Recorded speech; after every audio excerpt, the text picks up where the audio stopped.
Japan की एक सच्ची कहानी। ये कहानी है साल 1970 की। जापान तेजी से आगे बढ़ रहा था। इस नए वक्त में लोग आत्मा और भूत प्रेतों की बातों को बहुत पीछे छोड़ आए थे, लेकिन इन आत्माओं ने और भूत प्रेतों ने इन लोगों का पीछा अभी तक नहीं छोड़ा था। ये कहानी है कोचिसाकी ओना, एक अर्बन हॉरर लेजेंड की सच्ची कहानी। पूरा जापान डर में जी रहा था। कोचिसाकी का डर जापान में इतना ज़्यादा था कि बच्चों को उनके माता पिता स्कूल ही नहीं भेजते थे। लेकिन क्या है ये कोचिसाकी ओना की कहानी? कहा जाता है कि एक औरत की आत्मा जापान की गलियों में भटकती रहती है। वो अपने चेहरे पर एक मास्क लगाकर घूमती है, जिसकी वजह से उसका आधा चेहरा ही दिखता है। वो हमेशा रास्ते से आने वाले बच्चों को रोककर उनसे एक ही सवाल पूछती है, क्या मैं खूबसूरत हूँ? सुनने में ये तो बहुत ही आसान सा सवाल लगता है। वो छोटे से बच्चे उसकी खूबसूरत आंखें देखकर हमेशा हाँ में जवाब दिया करते थे। जैसे ही वो बच्चे हाँ कहते थे, कोचिसाकी अपने चेहरे पर से वो मांस निकाल दिया करती थी। कोचिसाकी का चेहरा पूरी तरह से कटा हुआ था। ऐसा लगता था उसका चेहरा किसी तेज धार चाकू से काट दिया हो।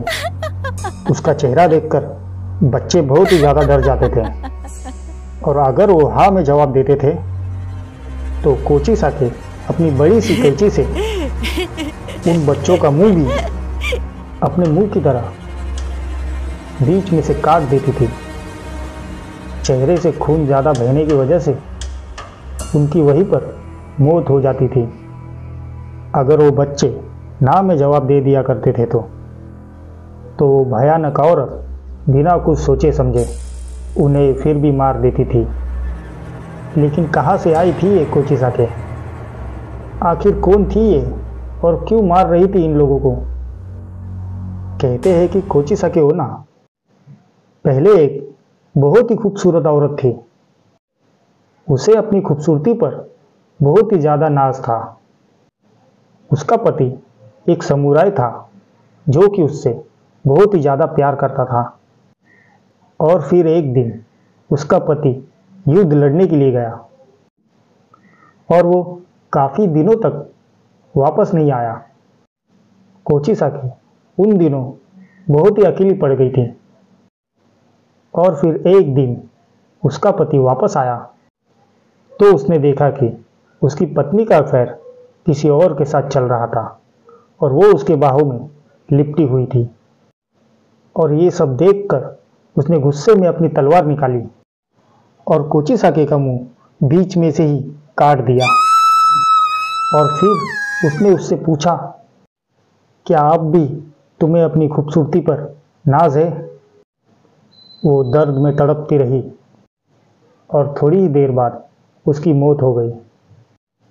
और इसके बाद से ही उसकी आत्मा अपना आधा कटा हुआ मुंह छुपाए जापान की गलियों में घूम घूम कर हर बच्चे और हर आदमी से उन्हें रोककर एक ही सवाल पूछती है, क्या मैं सुंदर हूँ? अगर उन्होंने ना में जवाब दिया तो वो इसका चेहरा बिना देखे ही मारे जाएंगे। और कुछ समय के बाद कोचिसाकी जापान से चली गई। उसका क्या मकसद था और वो क्यों चली गई, वो किसी को नहीं पता।